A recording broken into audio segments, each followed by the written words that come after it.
Buenas tardes, queridos y queridas estudiantes de la Red Ecuménica de Educación Teológica. Estamos en el seminario La Biblia en la Historia y la Teología, Perspectivas sin Disputa. Este corresponde al módulo 2, el video actual, que refiere a la época moderno-contemporánea.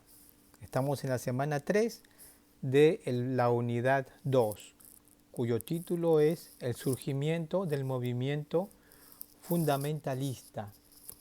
El fundamentalismo surgió en las últimas décadas del siglo XIX en los Estados Unidos y va desarrollándose y expandiéndose en el siglo XX y XXI como un movimiento socio-religioso con marcadas preferencias políticas.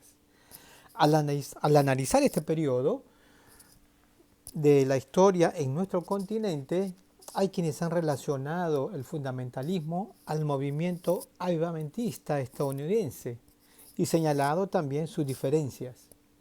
Por otro lado, hay también una relación que debe tenerse en cuenta en este periodo y es la relación del fundamentalismo con el movimiento ecuménico, así como también con el surgimiento del movimiento pentecostal y el racionalismo científico aplicado a la literatura antigua, como fueron los métodos históricos críticos y demás. En efecto, el surgimiento del movimiento fundamentalista en los Estados Unidos ocurre en el siglo XIX, cuando la teoría de la evolución, los métodos históricos críticos aplicados a las escrituras, la filosofía, la antropología, el racionalismo y otras corrientes de disciplinas académicas cuestionaban la autoridad de la Biblia y, en consecuencia, las bases puritanas del cristianismo americano, como lo ha mencionado ya Longfield. El siglo XIX fue de gran importancia para las disciplinas, porque ellas rompieron el tutelaje religioso y dejaron sus parámetros sobre ellas, dando lugar así al surgimiento de las ciencias propiamente dichas. En ese contexto, en los Estados Unidos, los líderes eclesiales reaccionaban en dos sentidos distintos. Por un lado, unos buscaban activamente los medios para adaptar las creencias tradicionales a las realidades de la erudición y sensibilidades modernas. Por otro lado, otros vieron las adaptaciones realizadas como herejías y declararon que ellos defenderían las creencias tradicionales de tal adaptación. El meollo central, me parece a mí, de las disputas en este tiempo fue el carácter sobrenatural de la fe cristiana, el cual es rechazado cuando se niega el nacimiento virginal de Jesucristo y la resurrección corporal de Jesucristo, va a decir y va a sostener James Orr. En este sentido, este segundo grupo buscó una racionalidad y sistematización de sus doctrinas fundamentalistas. En efecto, el teólogo Greenster dice que el fundamentalismo americano fue a causa de que el mínimo irreductible del cristianismo sobrenatural estaba siendo abandonado o cuestionado por el movimiento liberal. Este énfasis en lo sobrenatural de la religión cristiana se notará más claramente cuando veamos las creencias, doctrinas o dogmas del fundamentalismo. El surgimiento y la primera generación del movimiento fundamentalista va del 1875 a 1930. En el contexto que hemos mencionado, los creyentes conservadores condenaron a los liberales como herejes porque ellos se adaptaban a la modernidad.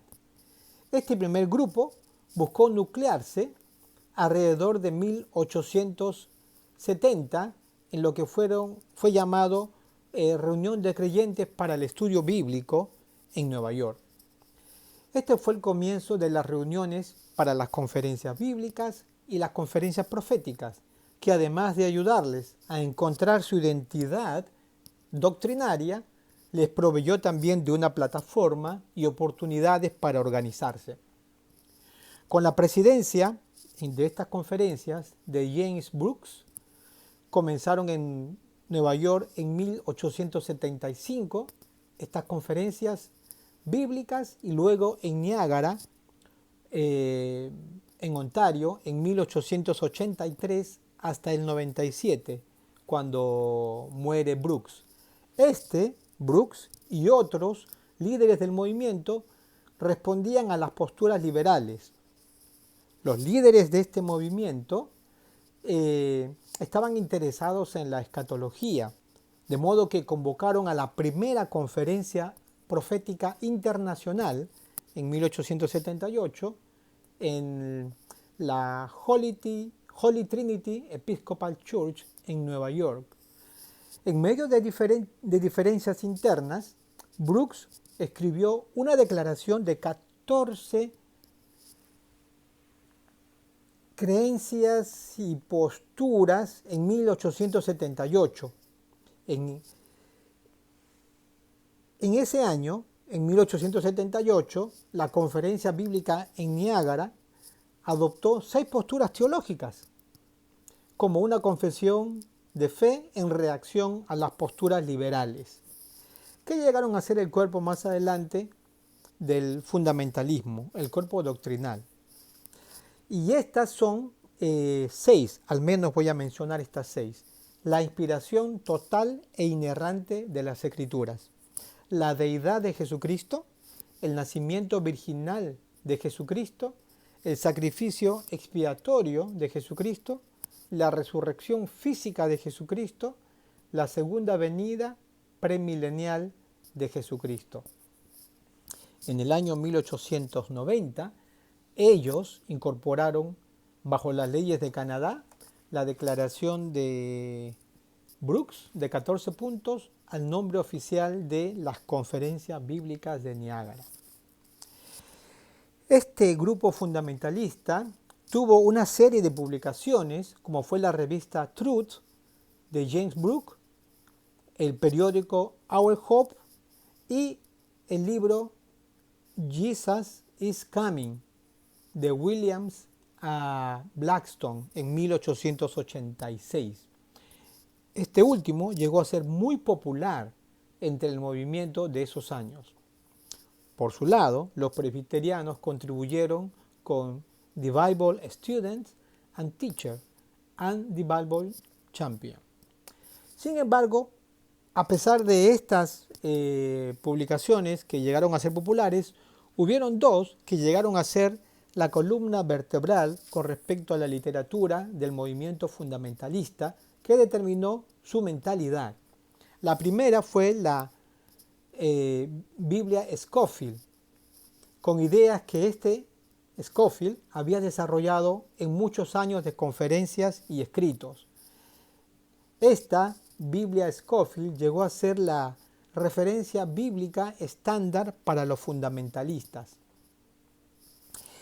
El segundo material producido fue llamado The Fundamentals, un testimonio a la verdad, cuyo editor fue A.C. Nixon y fue publicado con la financiación de los petroleros Stewart y distribuido entre los años publicado y distribuido entre los años 1910 al 15 entre pastores, profesores de seminarios y obreros de todo el mundo, en total 3 millones de copias.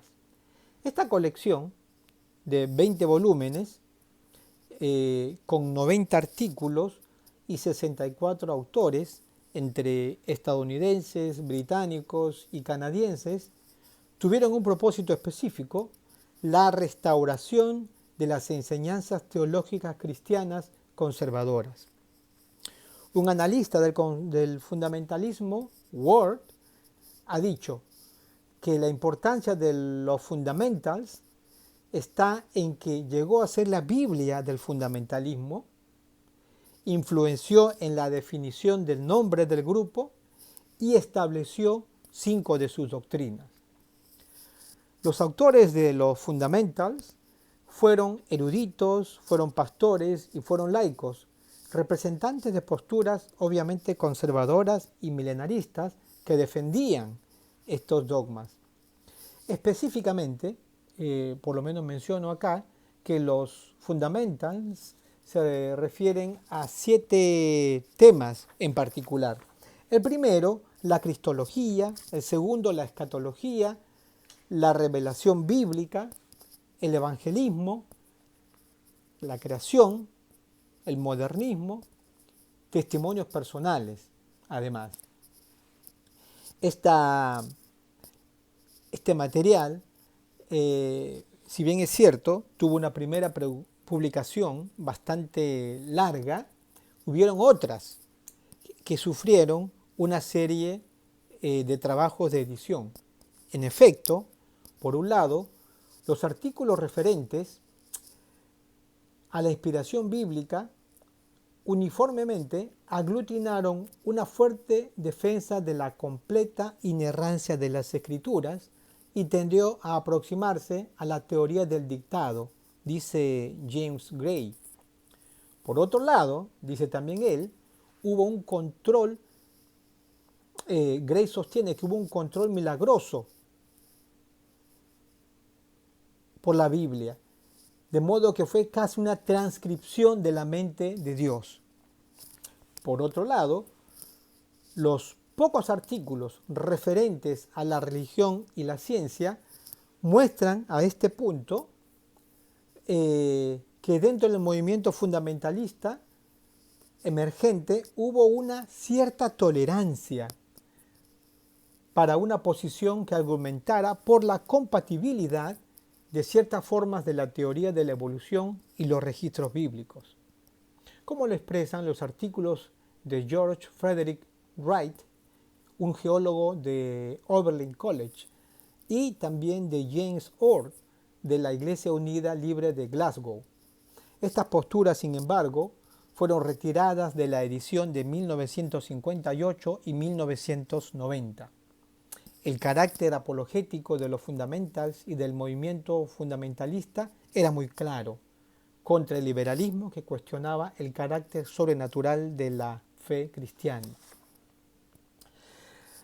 Ammerman dice que los autores de estas publicaciones tomaban la idea que habían caracterizado a los últimos cristianos conservadores del siglo XIX y ellos entendían que tenían que defenderla para preservar la fe.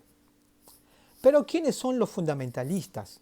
¿Cómo podemos definirlos? Permítame darles 3 definiciones de algunos expertos en la materia o que conocen mucho del tema y una definición personal. La primera es de un fundamentalista propiamente dicho, Curtis Lowes, que dice: aquellos que aún adhieren a los grandes fundamentos y que desean combatir con lealtad por los fundamentos de la fe, esos deberían de ser llamados fundamentalistas. La segunda definición es de la socióloga de la religión Nancy Ammerman. Ella dice: los fundamentalistas son un grupo con una manera distinta de vivir y de creer, la cual los separa del mundo secularizado moderno, así como también de los otros cristianos. Martin Marty, un historiador de Estados Unidos, distingue a los fundamentalistas y los señala como reactivos, como defensores, como quienes contraatacan contra lo que ellos sienten que puede socavar o asaltar lo que ellos creen. Una definición propia es que los fundamentalistas son personas que reflejan una actitud mesiánica respecto a la defensa y conservación de sus dogmas de fe con instrumentos espirituales, racionales, tecnológicos y políticos frente a los desafíos modernistas y científicos que las cuestionan, atentan y socavan en sus bases.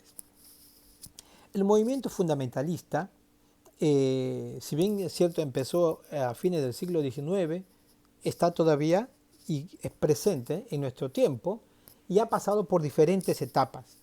Voy a mencionar aquí algunas brevemente. poniendo el foco en las características que la definen, que es el propósito de nuestra clase. La primera transformación del fundamentalismo ocurre entre 1915 al 25, cuando este se convierte en un movimiento social con determinación política debido a la oposición a las enseñanzas de la teoría de la evolución en las escuelas públicas. Después de la Primera Guerra Mundial, los fundamentalistas se organizaron afirmando su identidad en oposición al modernismo expresado en la teología liberal, el darwinismo y el secularismo. La Primera Guerra Mundial intensificó el interés en la profecía, además, de modo que entre los fundamentalistas hubo 3 conferencias proféticas internacionales. En ellas, la interpretación premilenarista y apocalíptica vio a la Liga de las Naciones como el gobierno mundial pretribulacionista, junto con el crecimiento del comunismo y el involucramiento de los liberales en el ecumenismo. Rubén Torrey, uno de sus líderes en 1919, viendo que era necesario que el movimiento se internacionalizara o se convierta en un movimiento internacional, cambió la convocatoria de la conferencia profética a un llamado para la formación de la Conferencia Mundial de Cristianos Fundamentalistas en Pensilvania. Bajo el liderazgo de William Riley, en 1919 se realizó un gran evento, una gran reunión, de la cual salió la Asociación Mundial de Cristianos Fundamentales o Fundamentalistas. Riley dijo sobre esa reunión que el movimiento fundamentalista fue como un niño recién nacido, pero fuerte y con grandes promesas. La Conferencia Mundial de Cristianos Fundamentalistas se ocupó de la educación y la religión, y Riley fue su presidente hasta 1930, así como también el editor de su revista, que se propagó mucho en ese tiempo, llamado Cristianos Fundamentales en la Escuela y en la Iglesia. En 1920, Curtis Laws, a quien mencioné anteriormente, usó los términos fundamentalistas o fundamentales en el periódico de los Bautistas del Norte, conocido como The Watchman Examiner, y allí él dijo: sugerimos que aquellos que aún adhieren a los grandes fundamentos y que desean combatir con lealtad por los fundamentos de la fe, esos deberían de ser llamados fundamentalistas, cita que mencioné anteriormente. Pero de esa manera, no solamente él definió qué es un fundamentalista, sino también acuñó el nombre y a la vez hizo un llamado al involucramiento apologético contra los peligros que la socavaban. Con el paso del tiempo, el término fundamentalista ha sido aplicado a un sector del cristianismo conservador por sus enseñanzas de salvación personal, interpretación literal de las escrituras, etc. El movimiento fundamentalista se transforma en los años 20 de ser un movimiento religioso a ser un movimiento social con determinado interés político, un espacio que buscaban conquistar y que lo lograrán en los siguientes años. Los fundamentalistas reaccionaron fuertemente contra el darwinismo en las escuelas y las universidades. Para ellos, cada especie biológica fue una creación única de Dios. William Bryan tomó el liderazgo de la causa en 1920. Los premilenaristas buscaron un cambio social y en Nueva York y en Georgia introdujeron derechos en las legislaturas buscando prohibir la enseñanza de la evolución en las escuelas. En el norte no fue así, y en el sur, a pesar de las luchas, se apoyó la libertad de pensamiento en la escuela pública. Es decir, esta pelea entre la ciencia y la religión la perdieron los fundamentalistas en 1925 en la corte y del periodismo y la opinión pública, llevándoles entonces a una retirada de la vida pública nos dice Appleby, un especialista en fundamentalismo. En el siglo XX, las ciudades y las universidades ganaban la batalla y los fundamentalistas fueron entonces así derrotados. Pero se reorganizaron y entre tanto que sus líderes se peleaban, como ocurrió después con algunas divisiones, porque los cismas internos se dieron dentro del fundamentalismo. Pero luego de 1925, después que el fundamentalismo perdió credibilidad y capacidad para convocar denominacional o nacionalmente, el movimiento fundamentalista decidió hacer algunos cambios. Entonces empieza la segunda transformación, que va del año 1925 en adelante. Se reorganiza el movimiento y se transforma nuevamente debido a que dejaron de ser vistos como reformadores sociales y religiosos. En ese tiempo, si bien ellos encuentran otras bases organizacionales, como vamos a ver, lo cierto es que las estructuras que habían construido les sirvieron como el camino para una nueva era. Después del 25, el evangelismo personal fue uno de los temas principales, porque había que rescatar, en su comprensión, había que rescatar a los individuos por medio del evangelismo masivo y el testimonio personal. Esto es parte de la segunda transformación que llegará a ser una característica suya en los siguientes años. El humanismo secular fue usado para la exclusión, llegando a ser el enemigo ideológico a combatir.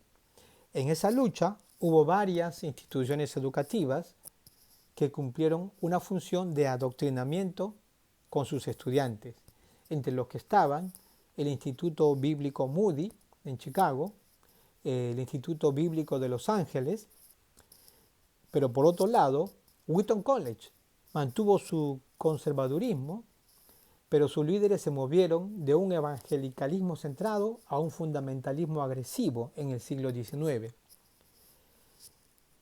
Este lugar llegó a ser un lugar donde los estudiantes destacados formarían a la próxima generación del movimiento. Por otro lado, el Seminario Teológico de Dallas fue creado como un centro de difusión del dispensacionalismo en 1924, con Louis Schaffer, quien fue discípulo de Scofield. La formación provista por los colegios bíblicos para los pastores y misioneros bajo la idea de la escritura inerrante incluyó no solo la teología, sino también las ciencias, la historia y las matemáticas.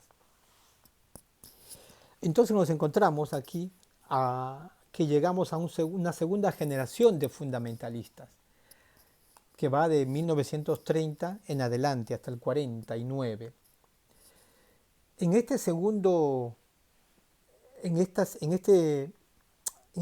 generación también encontramos una segunda transformación que sufren los fundamentalistas, y este fue en su núcleo, en aquello que lo empezaba a nuclear, que ya no serían las iglesias, sino nuevas denominaciones que fueron creadas por divisiones, según sus preferencias eclesiásticas, a fin de eliminar a quienes eran liberales y también a quienes eran tolerantes con ellos. En esa misma dirección, ellos fundaron organizaciones nacionales en los Estados Unidos en respuesta a la Organización Ecuménica Nacional de los Estados Unidos.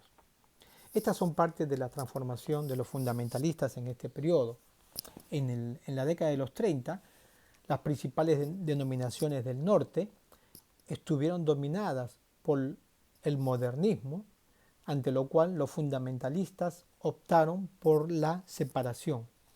Para los bautistas y presbiterianos del sur rural, que tenían una ortodoxia conservadora, tradicional, su propia cultura e iglesias, para ellos no necesitaban del fundamentalismo ni dispensacionalismo para redimirlos del secularismo. Pero esto cambia con Frank Norris, conocido como el Tornado de Texas, quien fue una figura importante en la historia religiosa norteamericana. Él apoyó la creación de la Baptist Bible Union en 1923 en Indianápolis y comenzó su propio seminario en 1939. Años después, en 1950, formó la Baptist Bible Fellowship, que llegó a ser la nueva denominación más influyente de ese periodo para los fundamentalistas. Los bautistas también formaron la Asociación General de Bautistas Regulares en 1932 en el norte, siendo sucesor de la Baptist Bible Union. Estos fueron los bautistas más separatistas. Años después, en 1947, se formó la Asociación Bautista Conservadora. Por otro lado, entre los presbiterianos, el cisma estuvo guiado por John Gresham Machen y Carl McCarthy. Por un lado, Machen fundó en 1933 el Westminster Theological Seminary y propuso una junta de misión separada e inspiró los inicios de la Iglesia Presbiteriana Ortodoxa. Por otro lado, McCarthy fundó en 1937 la Bible Presbyterian Church. En ellos hubo algo. Ellos buscaron una completa independencia congregacional, argumentando que la única forma eclesiástica bíblica es el cuerpo local. Por esta razón, las iglesias se unieron con fines de compañerismo y cooperación con la Independent Fundamental Churches of America o la Baptist Bible Fellowship, dependiendo de dónde estuvieran las preferencias eclesiásticas. En 1941, McCarthy formó el Concilio Americano de Iglesias Cristianas, en directa respuesta y oposición al Concilio Federal de Iglesias, una organización ecuménica que se organizó en ese tiempo en los Estados Unidos. Para estos, llegar a ser un fundamentalista también significaba unirse a una comunidad local visible. Entonces, como nosotros vemos, aquí el fundamentalismo va arraigándose en congregaciones locales y en asociaciones que las nuclean. Depende a sus preferencias, si tienen alguna preferencia o de tradición reformada o si son de alguna tradición congregacionalista. Otra característica es que ellos mostraban un celo misionero. Trabajaron a nivel local en el evangelismo y las misiones a través de grandes y multitudinarias cruzadas de evangelismo. Así entonces hubieron organizaciones como la InterVarsity Christian Fellowship y Jóvenes para Jesús, que tuvieron prósperos ministerios fundamentalistas. En 1951, Bill Bright estableció la Cruzada para Cristo, trabajando con sus 4 leyes espirituales. Otros grupos más pequeños, como Palabra de Vida o Young Life, trabajaron con adolescentes. Estas organizaciones juveniles estuvieron unidas a fines de los años 1940, señala Ammerman. Otra característica de la segunda generación de los fundamentalistas es la superación del modernismo en cierta medida al utilizar los recursos tecnológicos para sus fines propagandísticos. Así, una red publicadora fundamentalista distinta trabajó con materiales y organizaciones para la próxima generación. Hubo revistas, periódicos transdenominacionales y casas publicadoras.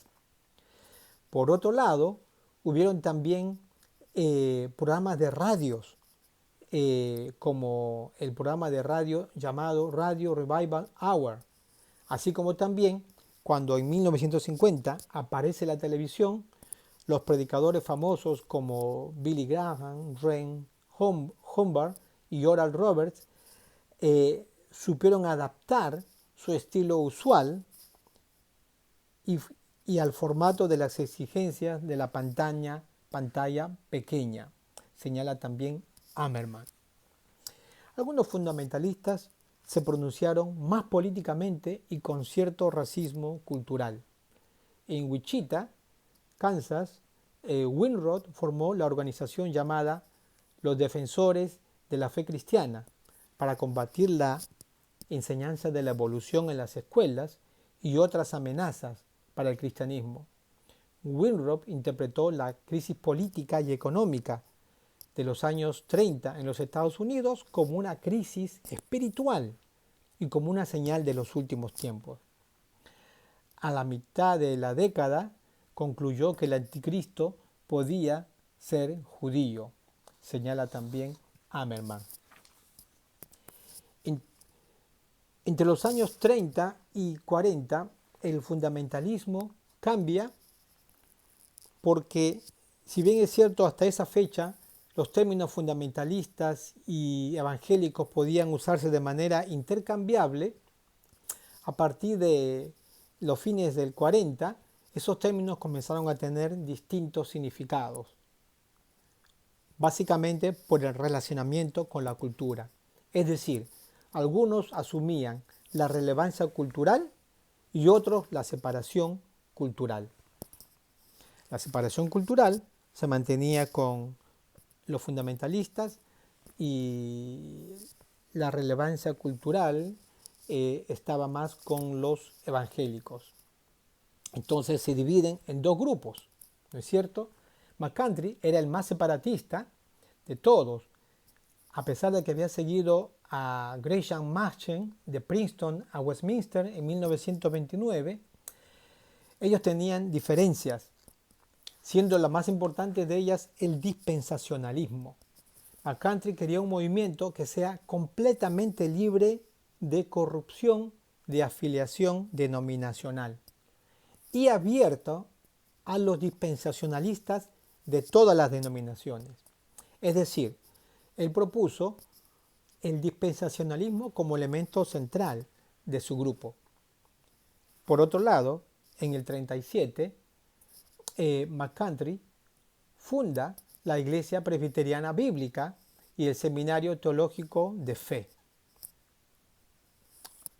Harold Ockenga llegó a ser el principal representante, quien junto con Charles Fuller más tarde fundaron el Fuller Theological Seminary en 1947. Pero estos tenían una valoración al conocimiento y no a las teorías conspirativas. Entonces sostuvo que el fundamentalismo tenía que aprender a hablar en términos de la cultura mayor para que pueda ser comprendida. Él valoró el relacionarse con la cultura y se diferenció obviamente de McCarthy en su creencia sobre la Biblia, evangelismo y la escatología. Ockenga se separó de McCarthy y él sostuvo la meta del seminario de Fuller, que sería el pleno compromiso con la autoridad de la Escritura y ser plenamente positivo en su testimonio. La tercera transformación de los fundamentalistas se da en 1950 y continúa hasta el presente, y entramos ya a la parte final de nuestra clase. En los años 1950, McCarthy, fundador del Concilio Americano de Iglesias Cristianas, en el 41, predicó sobre filocomunistas entre los clérigos y denunció que la versión de la Biblia llamada la versión estándar revisada era un complot rojo, un complot comunista. De modo que la demonización de cualquier forma de política distinta a la derecha en los Estados Unidos o aquella que amenazara el status quo era vista como comunista. Su organización apoyó la carrera de Billy James Hardis y Edgar Bundy, los anticomunistas más visibles en esa época. La tercera transformación de los fundamentalistas entonces fue una fusión con la política de derecha de los Estados Unidos con el propósito de usar la dimensión política para el logro de sus metas. El involucramiento de los líderes fundamentalistas con la derecha de los Estados Unidos de los años 50 continuó en los 60 y siguió creciendo. Otra característica de este periodo es la expansión del fundamentalismo ligado a la política de derecha estadounidense hacia América Latina por medio de organizaciones misioneras de los Estados Unidos. Es decir, en la década de 1960 y las siguientes, el rechazo a posturas de izquierda o filo izquierda en América Latina estaba no solo en las élites conservadoras políticamente en nuestra región, sino también en las iglesias que eran producto del trabajo misionero de las organizaciones mencionadas. Obviamente no todas, pero en gran parte de ellas. El fundamentalismo misionero había logrado expandir su fusión con la política en algunos sectores de este tipo. Al igual que las décadas anteriores, en las últimas décadas del siglo XX, los fundamentalistas supieron superar el conflicto entre religión y modernidad a través del uso de la tecnología. Así dice Martin Marty, cito, llegó a ser claro que los líderes fueron capaces de separar los instrumentos prácticos de la tecnología de las teorías científicas y de los experimentos que las hacían posibles. De hecho, en los Estados Unidos, sigue diciendo Marty, los locutores fundamentalistas son mucho más efectivos en el uso de los medios técnicos que sus competidores no fundamentalistas. Los fundamentalistas en el siglo XX, en las últimas décadas, estuvo marcado por esa fusión, como hemos señalado, entre religión y política con la nueva derecha cristiana. Entre sus reclamos de este grupo estuvieron temas que nosotros podíamos llamar de moral social. Condenaban como inaceptables los derechos igualitarios de la comunidad homosexual, el uso de anticonceptivos, el aborto, la pornografía, la oración en las escuelas públicas y otros temas que consideraban ellos inaceptables en su sociedad o en su programa de sociedad cristiana. De modo que el meollo de la cuestión y de la discusión fundamentalista en la sociedad en los últimos 50 años ha sido y es la constitución de un Estado laico. Si el Estado debe de regirse por parámetros de fe cristianos, sean evangélicos o cualquier otro, o por la libertad de un Estado laico y por el respeto de los derechos constitucionales de sus miembros. De sus reclamos y políticas se concluye que desean un Estado con orientación cristiana conservadora.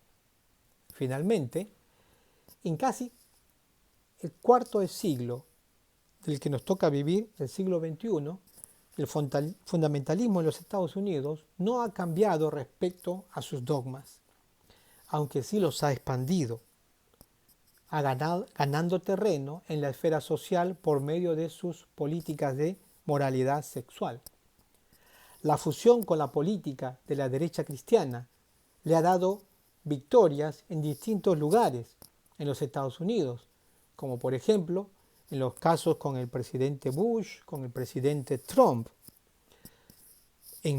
fuera de Estados Unidos, con el caso del presidente Bolsonaro en Brasil y otros en el continente, cosa que no hubiera sido posible sin el apoyo de los cristianos evangélicos con perfiles fundamentalistas, porque estos candidatos políticos supieron agarrar ese potencial de votos en los sectores fundamentalistas de los países para obtener su victoria política por medio de la afirmación de las propuestas de moral social que estos tenían.